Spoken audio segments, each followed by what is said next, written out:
Hello, welcome or welcome back. My name is Yogini and this is Blooming Tales, a 4-part color pencil botanical series. In today's practice, I'm drawing 3 wild berries, starting with the wild Himalayan blueberries. I start with a couple of small round shapes. They don't have to be perfect circles or same size even, as you know how actual berries often vary in shape and size. For this video, I actually drew 6 wild berries, but since it took me about 10 to 12 minutes each to finish one set of berries, and therefore the whole video got a bit longer, I'll be uploading it in 2 parts of 3 drawings each. So do subscribe to the channel so you do not miss out on the next part and also the other videos in this series. I'm including the links to the other parts in the description below and also on the top right corner of the screen. Do check them out. I've also included timestamps for quick access in this video for each berry, so you can click through the chapters on the screen or access the links in the description box. For the blueberries, I'll be using different shades of blue, of course, and some purple and black as well. I'll start with light pressure but switch between light, medium and heavy pressure throughout the practice, depending on the areas I'm coloring and also keeping in mind the highlights and shadows that I want to include in the drawings. I had seen these wild Himalayan blueberries many years ago when I went trekking to a magical place called Valley of Flowers in the Himalayas of Uttarakhand. The valley was full of wildflowers and some rare and unique plants. Our guide, who was also a botanist, told us all about them. I forgot what these tiny blueberries are called in Hindi or locally, but they were edible, delicious, and even had medicinal values. Naturally, I had to try a few. They were a mix of sweet and tangy with a hint of menthol or minty flavor. They were delicious. Coming back to the drawing. Because it's always a good idea to start light and build up the colors gradually, I had started with the light blue color and with a very light pressure, I had colored the entire surface. No 2 berries can be exactly the same, so I'll have them facing in different directions and color them with different shades and pressures. Next, I'm using the dark blue color pencil to darken the different areas of the berries, especially the bottom, as those will be the darker areas of the drawing, assuming the light is reflecting off and highlighting the top parts. Again, I'll apply light to medium pressure to begin with. With the same dark blue, I'll also define the outline of this berry so that the shape stands out well without smudging or blurring. It is important to keep the color pencil sharpened while doing so to get a clear and sharp outline. But remember to not press down too much as it can break the tip of your color pencil. Just try and control the pressure while coloring. With time and practice, we can learn about these little but important pointers and best practices. It always helps to have a reference image with you so that you can observe the direction of the light hitting the object and the areas with the brightest highlights, the mid-tones and the darkest shadows, and so on. That helps in applying the color and pressure accordingly with smooth transitions from light to dark, making the drawing look realistic, or in this case semi-realistic. But as I had limited time for a quick practice today, I did not follow this process. As a child, I used to enjoy drawing and coloring, mostly using crayons, as I guess most kids do. Crayons are easy, mess-free to use, of course, right? Because removing sketch pen stains is a nightmare, and the pointy pencil tips aren't really safe for kids. Watercolors and its likes are also a bad idea. But when I grew old enough to use color pencils, I thought they were not as exciting as the vibrant sketch pens or the watercolors, which were so interesting. And I did not practice much with color pencils. It was only recently that I truly realized how amazing color pencils are, and they are back in my practice now. Now, if you notice closely, there are many tiny white spaces between all that blue here. That is because of the paper I'm using. It is a normal sketch pad. The pages are smooth but slightly textured. There are two ways to fix this. First way is obviously to use a smooth paper. This can be not much but slightly expensive, as it will mean shopping for new supplies apart from what you already have at home. The second way is to blend the colors using white color pencil. This is the easiest and inexpensive method, as you already have the white color pencil in your set. It also gives a smooth finish to the drawings. But blending with white color pencil must be the absolute last step when you are for sure done using the colors. That's because you will have to apply medium to heavy pressure to blend and fill up all those tiny gaps, the white gaps. And that will also make the surface kind of glossy.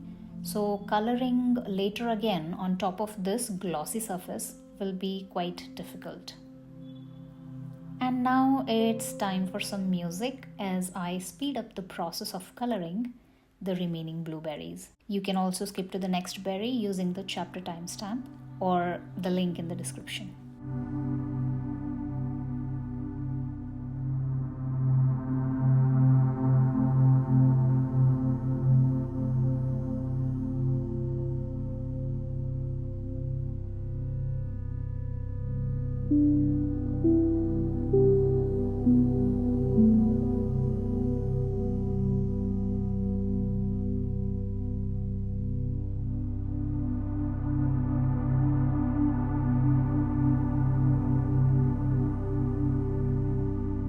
Moving on to the next wild berry, the golden Himalayan raspberries. I'll start with an oval shape, more like a rounded rectangular. These berries too come in different shapes, mostly roundish and oval. I'm drawing these based on the image I'm referring to. It's actually one of my clicks from a solo trip to Uttarakhand. Walking in a remote little village, I saw far too many shrubs with these golden berries. After a while, I met a local woman and we started talking. I asked her about these and she told me those are edible berries with medicinal values. Of course, we then picked the berries together and gobbled them while chatting away. Locally, they are called hisol, but they also have a couple of other local names. I must tell you, they are super tiny but extremely delicious. These golden Himalayan raspberries are in fact very popular summer fruits in the region. I also thought they look lovely, like some tiny shiny crystals or golden jewels. For the drawing today, I used only two colors, yellow and orange. I'm using my basic 12 color set color pencils for this practice, and there's just the primary yellow color in it. To achieve the golden yellow color of these berries with color pencils was quite a challenge for me. I practiced a few times and this was the closest I got to getting the color right. By the end of this berry drawing, you will see that it is still a darker shade than the reference image, but I suppose that's okay, as this is a semi-realistic, rather a color pencil doodle practice. I used yellow as a base layer to get that golden yellow color for the berries. As always, I started light and slowly built up the color, never applying the maximum or heavy pressure because I want to use the next color on top of this. But at the same time, I had to make sure the base layer will give the golden yellow look even when the next color is used on top of it.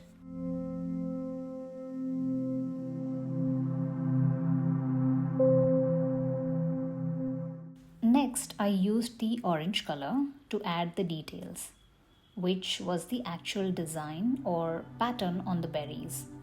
Like I said, and as you can see in the reference image, the berries were extremely tiny and shaped like tiny roundish cones with a kind of hollow top. Like raspberries, these two have tiny connected cluster of fruits. That's what I'm trying to draw here with the orange color pencil. Just a lot of tiny oval and round shapes in clusters all over the yellow surface. This cluster doesn't have to be perfectly shaped or spaced. After I'm done covering the surface of the berry with orange circles and ovals, you will notice the shape of the berry has slightly changed. And that's okay. The surface of this berry is similar to the raspberries, which is not completely round and smooth. It has many of these tiny bumps.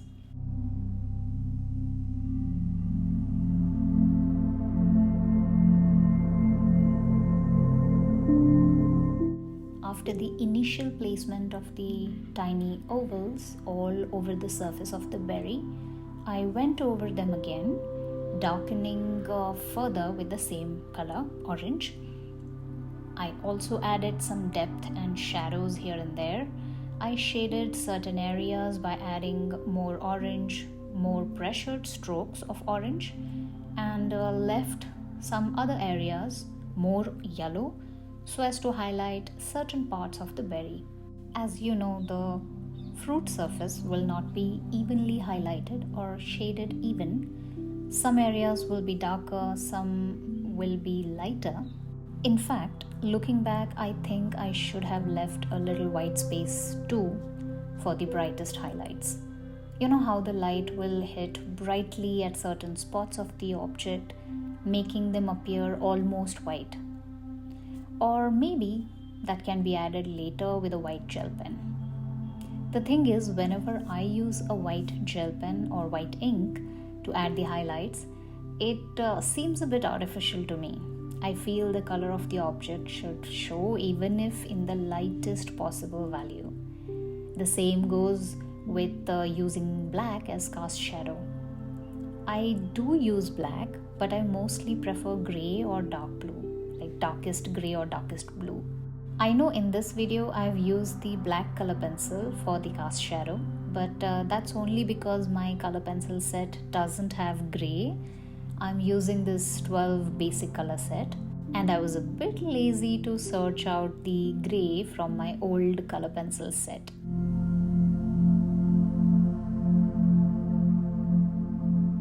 I'll not be using the white color pencil here as I don't have to blend the colors on this berry. So here goes the music as I quickly color the second raspberry using the same colors and the same process as the first one. Enjoy the music and watch me color, or skip to the next chapter, the next berry. See you in a bit.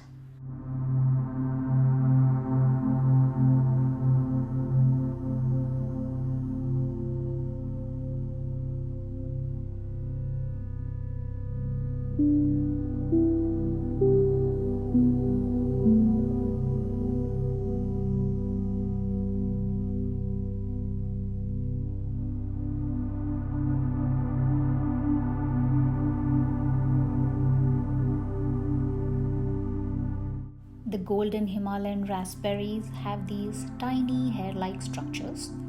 I looked up and learned that they are called styles and are completely safe when consumed along with the fruit. I'm adding the styles to my drawing too, and for that I'm using a nicely sharpened brown color pencil and randomly adding tiny wavy lines here and there. That brings us to the last berry of this video. For that, I chose Amla, or the Indian gooseberry. I start with drawing a circle. The first gooseberry is facing up, so I'll just mark a point on the top and draw 6 lines running across and intersecting at this point. These lines run at equal distance, so don't draw them randomly. Don't stress, but try and draw them following the shape and curve of the gooseberry as best as possible. I'll place another gooseberry by drawing a circle in front of the first one, slightly overlapping it. This one will be like a cross section of the fruit, like a half-cut berry with a seed facing you. I'll draw a line lightly dividing the circle further into 2 halves or semicircles, and mark the point on the top of its head and place the seed at the center. The seed is broad and round at top, and it tapers at the base and is slightly pointy at the end. If you must have noticed on a gooseberry, the three lines crossing each other are at equal intervals, and they meet at two specific points on top and bottom each. The point at the top is where the fruit is connected from the stem and is light to dark brown in color. As you may already know, this super sour and super healthy gooseberry is pale yellow-green in color. To get the color right, I practiced coloring in two ways. First with yellow as base and green on top of it, and second with green first followed by yellow. I like the result of the second method better, so that's how I decided to color the gooseberries for this video, with green first followed by yellow. You can try both methods and see which result you like better. Depending on the shades you use and the brand of art supplies, etc., you will see different results than mine. But what I'm trying to say is carrying out a few coloring experiments and seeing the different results will give you a better understanding of working with color pencils. At least that's how it works for me. In case you're new to color pencils or don't use them much, like how I wasn't until recently, and if you are wondering how to hold the color pencil in order to apply the correct pressure, here's an easy way. Hold closest to the tip when you want to apply heavy pressure, hold at the middle for medium pressure, and hold at the far end to apply the lightest pressure.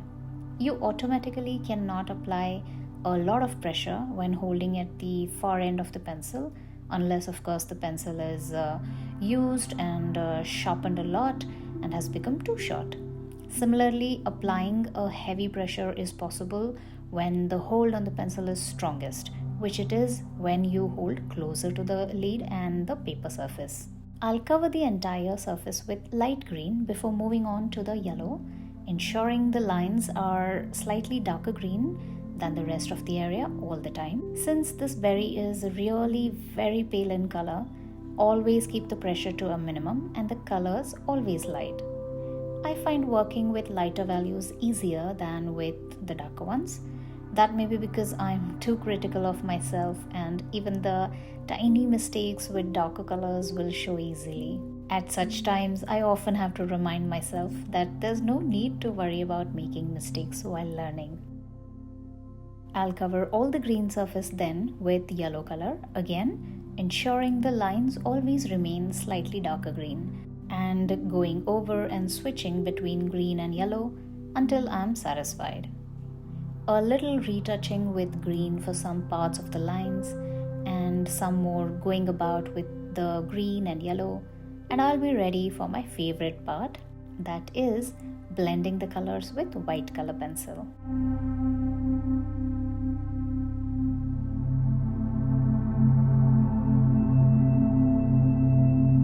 The yellow and green will blend smoothly as I'll go over the colored surface with white color pencil. You will also notice the color will become further pale and soft, just how I want it. I'll go along with this process till a smooth and satisfying blend is achieved.